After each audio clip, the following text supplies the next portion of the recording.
Hello and welcome to Comic Island. My name is Arden, and today we're talking about my top 10 plot holes. So, to me, there's two types of plot holes. The first kind is the one we're mostly going to be talking about here. And it's when you're watching a film or something like that, and the plot hole is so wide and obvious that you can't ignore it while you're enjoying the film. But the second type of plot hole, these are the sorts of things that don't actually bother you when you're enjoying the film, but later on do. And you're thinking about the media you've just consumed. In general, those plot holes are okay. Because it's not important when you're actually coming down to the actual content. It's retrospective. It's fine to look back on these things and talk about the logic or lack thereof. But if it didn't bother you when you're enjoying the actual product, and it doesn't, it's not really worth talking about. So I say all that to sort of set the stage for some of the stuff we're talking about. There's probably other bigger plot holes out there, but a lot of them don't really bother me. There are plenty of other examples of really good ones, and now we're going to get into them. Number 10. Peter Parker should be rich. Now I understand, of course, that the modern comics have kind of started moving into this direction for this very reason. But by and large, Peter Parker has spent his adult life far less successful than he should be, even when he was CEO of Parker Industries. This is a guy who invented webbing, and this is something that could lift heavy objects as heavy as a car, knock people over, incapacitate them, paralyze them. Apparently it was even effective against Superboy in that one comic. This is amazing, groundbreaking stuff that would shatter any Earth's economy in terms of its potential impact and use. Peter Parker should be a very, very rich man for having developed this stuff as a kid. Now naturally, a young Spider-Man is kind of dumb and silly and doesn't realize what he has, instead just choosing to use it to be a superhero. It makes sense for teenager Peter Parker to not fully grasp the power of his invention. Adult Peter Parker is just a bit of an idiot, because between this and all the other crazy tech he invented, he should be rich, famous, and never behind in terms of the opportunities ahead of him. Keep in mind, even if something did happen to Peter's fortunes, his name would be such a big deal, and considering what he'd invented, it's like if Bill Gates suddenly went bankrupt and had to turn to work. People would be interested in hiring that man for all sorts of things, even if it's just for the prestige of having him around. So Peter Parker should never want for anything. Everyone likes to write Peter Parker as an underdog, but if you actually want to develop his story and go forward with him, well, he should be a lot more successful than he is, or at least there has to be a very good reason for it. He could, for example, want to be in hiding to protect his family if he had one. So it's certainly not the biggest plot hole in the world, but it is a stickler of one, and something that bothers me enough that deserves mention here. Number 9. The general setting of The Walking Dead. So this one has always bothered me a lot.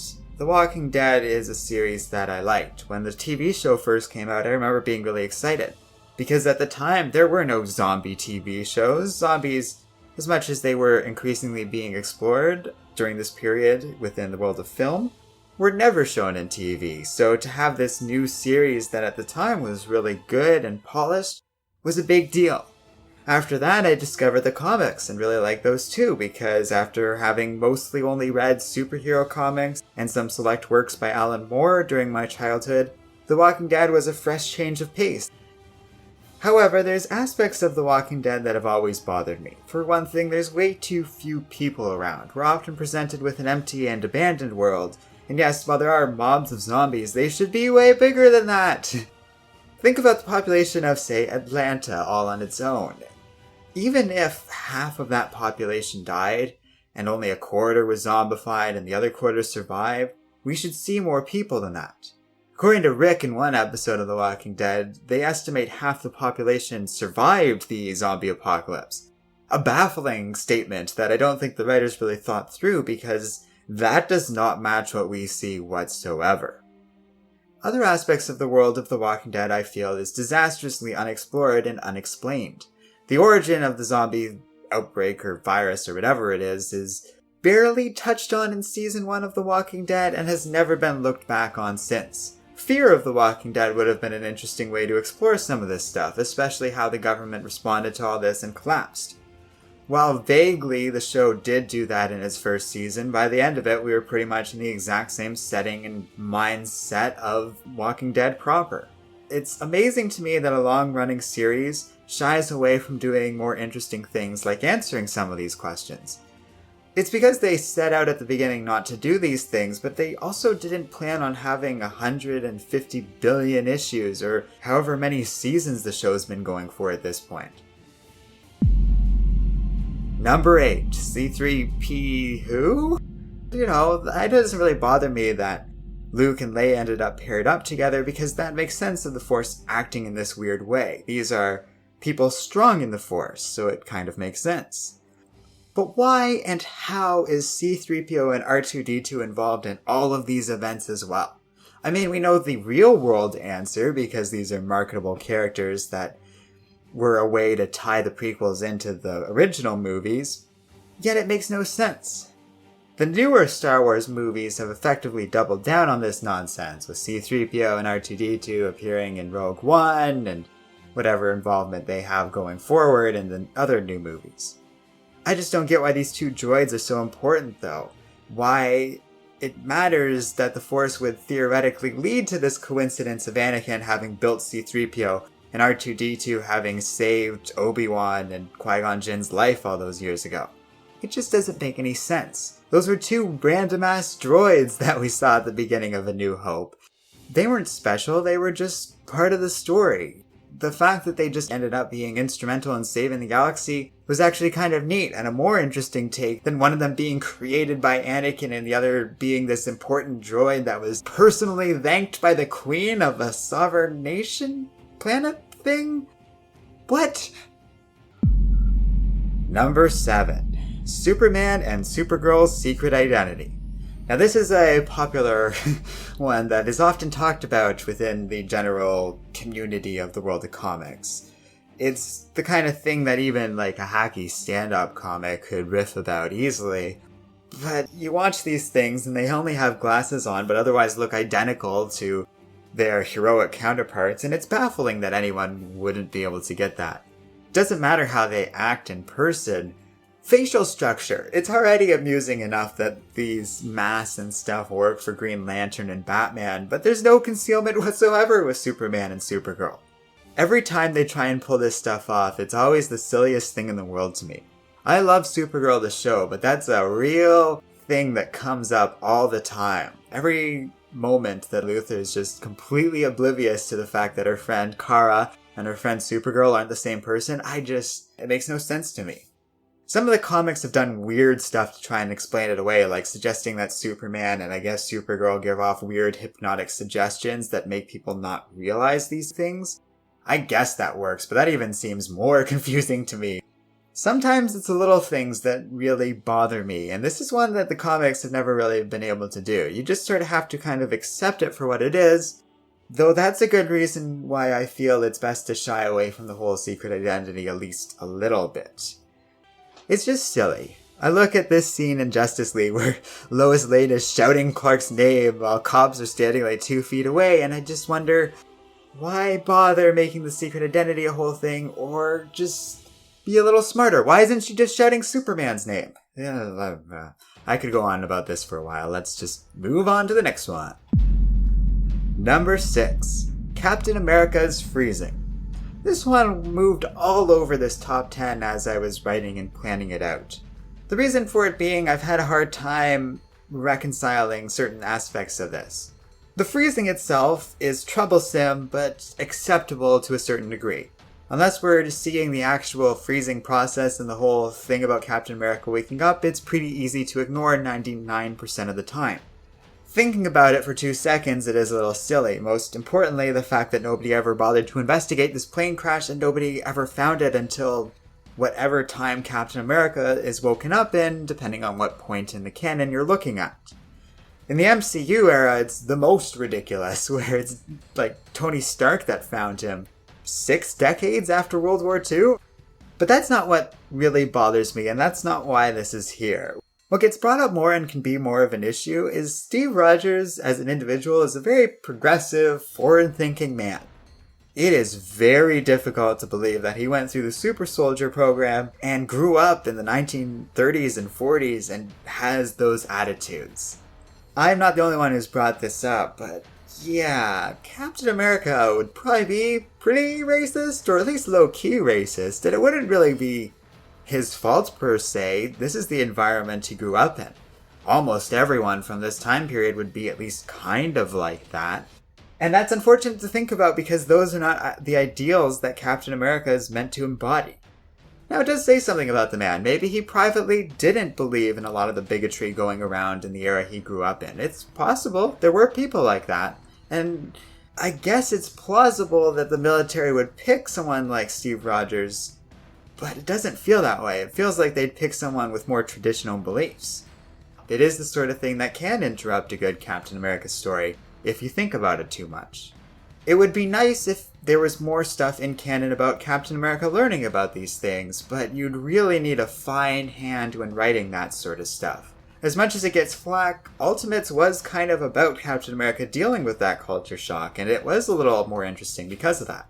Most stories, especially in the MCU, tend to ignore that, and I don't hate it. I love Chris Evans, and I think him being this great guy that everyone looks up to is more true to Captain America as he's depicted in the comics, but it is an issue, and kind of something that Marvel's just forced to reconcile with, and worth mentioning here. Number 5, all time travel stories. So I've talked a great deal about time travel throughout my time here on Comic Island. It's starting to feel like I have a particular issue with time travel when I don't, and in fact some of my favorite stories and franchises are entirely built around time travel. Doctor Who's a good example of that, and it's a franchise that works so well with the whole time travel shtick. So I'm not against it, but if we're being real, most time travel stories make no damn sense at all. Almost all of them involve traveling to the past, which is probably physically impossible to begin with, but more importantly, most of the time it instantly creates a paradox. If you go back in time to fix something, then the reason you had to go back in time to begin with never occurs. So you can't exist and still do this thing. The person that you'd be in the future would be different than the one who traveled back in time in the first place. Some stories do a good job at exploring this, others do a good job at ignoring this, because sometimes it's more important to have your time travel plot be about something else. Yet it does come up, and it does bother me in a lot of time travel stories that aren't thought out like this. The ones that are, the ones that actually do have a nice strain of logic to them that actually works, are a little more interesting. But those are rare and the exception, not the rule. Number 4, Superman turning the world back in time by flying around it. So I love the first real Superman sticking point with everyone I know that no human being I've ever met has been able to take seriously is when Superman undoes so many events of the first movie by just flying around the world, apparently changing the direction of the Earth and therefore reversing time. It's one of those ludicrous things that can make sense to a child and made sense to me as a child, but no, it didn't. Now that I'm thinking about it, it was goofy even when I first saw it. If you know even the most basic things about reality, you know that's not how it works, and I can only imagine what a full audience watching this movie in the 60s would have thought of that thing. Take pretty much any Golden Age comic and find one of those moments in every single issue published. It's an example of the sort of goofy, completely illogical, and completely divorced from reality moments that those Golden Age comics were great for. But it is worth pointing at least one of them out, perhaps the most famous version of that. It was more about just telling a story that anyone can enjoy, and that's what Superman does well.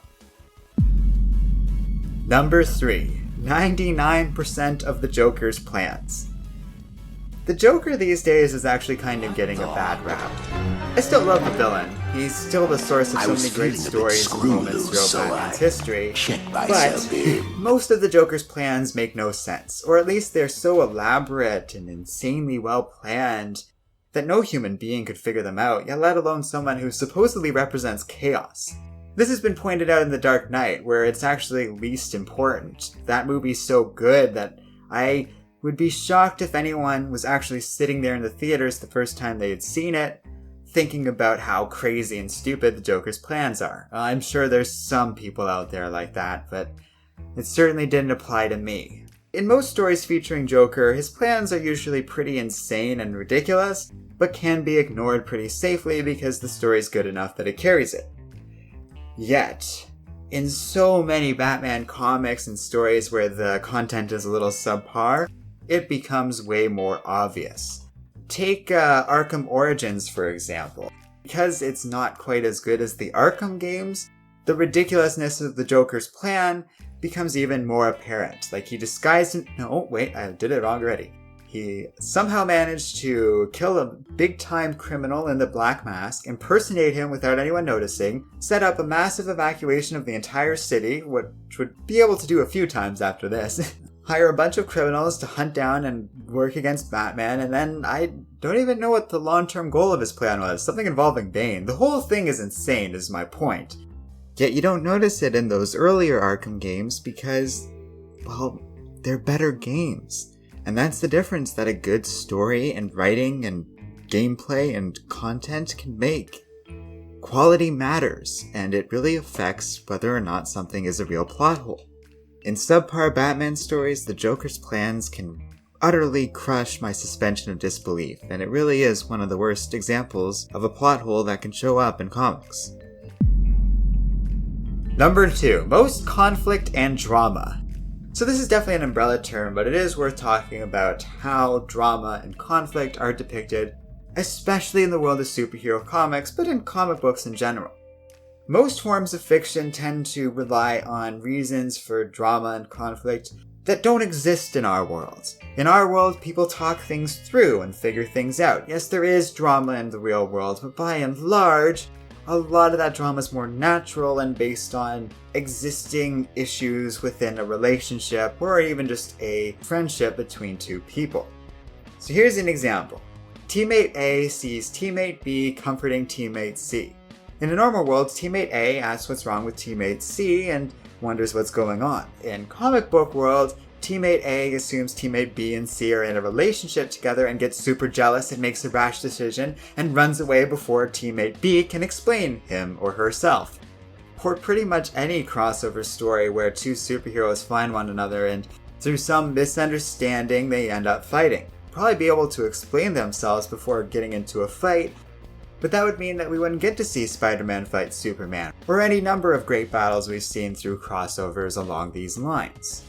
Even classic stories such as the Wolfman Perez run with Teen Titans or Chris Claremont's run with the X-Men are full of examples of this, basically from start to finish with both of them.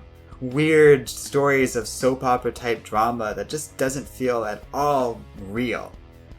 In comparison, I look at something like Uncanny X-Force, and it's about as bombastic as insane as superhero comic books get. And yet, the drama and conflict within that series feels very natural and earned. But it is worth stating that a lot of comics and their adaptations in various media, even outside of the world of superheroes, are just plain nutty with how they go about creating this sort of tension. Number 1. Humans surviving things. From Superman catching Lois Lane, people sure seem to be able to survive a lot within the world of comics. It gets to the point where it's so prevalent that when it doesn't happen, it's shocking. When Peter Parker went to save Gwen Stacy, he shot a web at her. In almost any other superhero story, if a superhero caught someone at a high velocity like this, be it through webs or through their own flight/grappling hook abilities, that human being would survive, no problem, no questions asked. In spite of what we know about, momentum and bones and that sort of thing. That didn't happen in the death of Gwen Stacy. What should have happened, happened. And in spite of him managing to catch her with his web, he killed her in doing so. I mean, she was dead if she was going to land on anything, but that web snapped her neck. There's no way around it. And that's why that death is so horrifying and torments Peter to this day. It's a strong moment, but one of the few exceptions to this rule compared to the endless array of times we've seen characters like Superman, Batman, and even Spider-Man catching and saving people like this. You do want to have big heroic moments, but you do also want to consider what people can and can't survive. Another good example of this is stuff like car crashes or accidents like that. I'm thinking of Doctor Strange surviving that insane crash in his movie that would have turned any human being into pudding. Yes, human beings can survive remarkable things. People have fallen from planes without a parachute and somehow survived. Mostly by landing in a very lucky place, but still, it's incredible what we can survive. Yet the world of comics, I feel, on the whole, greatly overestimates the amount of things we can. So that's the video. Thanks for watching. If there's any plot holes you feel I left out or shouldn't or should have included, by all means leave them in the comments section below. A special thanks to Jeremy Renfro for suggesting this topic. It's a fun one. It's fun to talk about plot holes and all that stuff. And finally, don't forget to like, subscribe, and keep reading comics.